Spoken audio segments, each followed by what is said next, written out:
ndiye wakandibvisa mhandara. Zvandakangovaudza Ishe, ndakati imimi Ishe mochisarudza zvinhu tu, kundidzosera mhandara kana kuvaka musha. Pazvinhu tu vosarudza ipapo.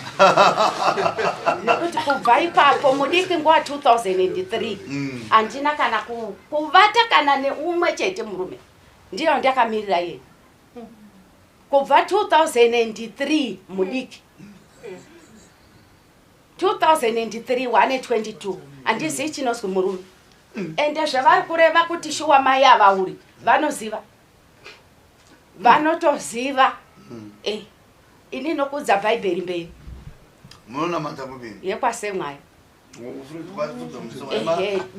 Vhangeri haridi zvakaipa.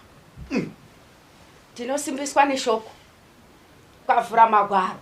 Murume wokutanga ndiye murume wako.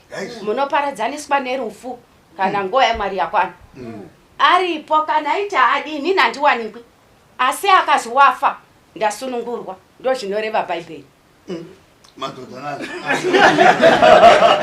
Ame muri kugara kwekwe. Ndiri pamaini pavari. Vanokupai mari? Ishe kana 50 cents. Muri kurarama sei? Ndiri kurarama seshiri. Jesu ndiye unotondizarurira. Sei? Sei? Ndinotengesa mabanana, madomasi, nzungu, masawa. Ndo business rangu. Pamaini patinogara pane nzvimbo hombe.